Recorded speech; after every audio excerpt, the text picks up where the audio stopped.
Une atmosphère glaciale et dérangeante, ainsi qu'une photographie des plus belles et intelligentes. Nos yeux passent d'un temps froid avec la neige à une couleur brûlante pour représenter la violence. Le rouge et le blanc, deux couleurs extrêmement opposées, s'entremêlent pour donner une impression de dangerosité camouflée par de la clarté, symbolisant la paix. Ainsi, le genre gore prend une place très importante durant le long métrage, et plus les minutes avanceront, plus l'envers du décor se dénudera, montrant la banlieue de Stockholm comme un endroit où se déroulent bon nombre de choses. Combat, alcoolisme, drogue, délinquance suivis de surnaturel. Reflet de notre société dans une seule et unique ville en Suède où habite le jeune Oscar âgé de 12 ans, confronté à un monde qui ne lui correspond pas du tout. Oscar, intimidé par ses camarades de classe, est incapable de se défendre seul. Et alors qu'il est psychologiquement au plus bas, pour des parents séparés, une vision du monde beaucoup trop différente et un irrespect total de la part de ses camarades, il fera une rencontre qui changera à jamais sa vie. La rencontre d'Ellie. Tout comme Oscar, le spectateur va très vite s'interroger sur les origines de cette petite fille. Il sera plongé dans une histoire macabre, emplie de mystères, terrifiants et de tristesse sans nom, puisque la véritable face cachée de notre protagoniste est bien plus sombre qu'elle n'y paraît. Nos deux personnages principaux sont destinés à se rencontrer pour former un couple fascinant et se battre pour leurs différences, des différences trop difficiles à vivre ou à accepter seules, cause de différences trop importantes. Thomas Alfredson a créé une œuvre phénoménale qui ne peut laisser absolument personne indifférent.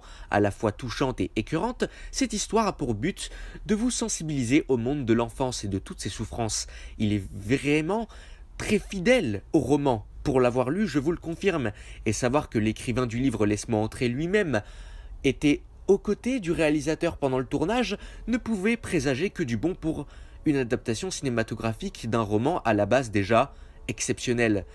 Un combat de l'enfance, donc de l'innocence, face à un monde adulte qui a trop tendance à embellir celui-ci. Ellie est une vampire. Le vampirisme est un état malade qui consiste à ne plus pouvoir vivre normalement sans se nourrir de sang humain jusqu'à la fin des temps.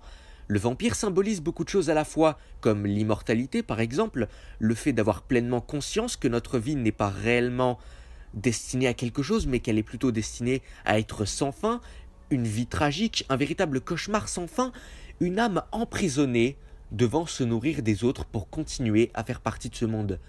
Les vampires ont pendant longtemps eu une grosse place dans le monde du cinéma et la littérature. Il a souvent été question d'histoires maltraitées sur nos écrans larges.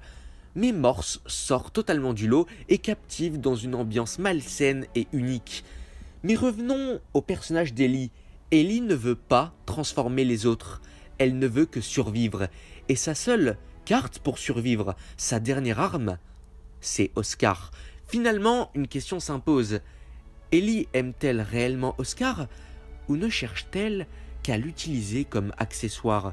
C'est une question qui mérite quand même fortement d'être posée. Mais pourquoi les deux personnages principaux sont si intéressants? Eh bien, laissez-moi vous expliquer. Les deux protagonistes représentent à eux chacun une solitude particulière. Oscar représente une solitude sociale pour cause de différence, tandis qu'Ellie représente une solitude nocturne et éternelle. L'un est exclu du jour par les habitants eux-mêmes, et l'autre par le simple fait qu'elle ne peut sortir que la nuit. Et que fait un gamin exactement tourmenté et harcelé? Qu'est-ce qu'il fait? Comment fait un enfant pour rester calme, pour s'épanouir malgré tout, pour s'évader? Il rêve, et le rêve, c'est une chose qu'on fait chaque nuit.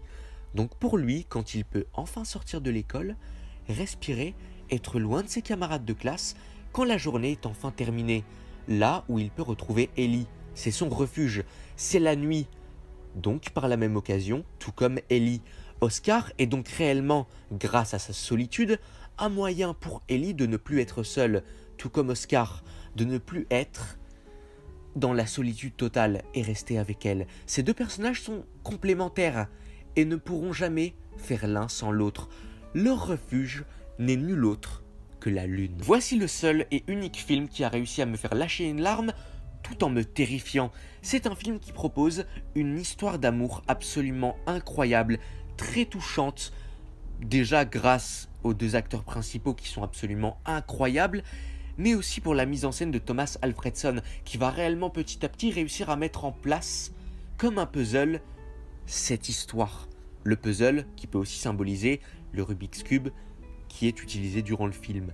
C'est une histoire qui nous touche, nous spectateurs, mais pourquoi?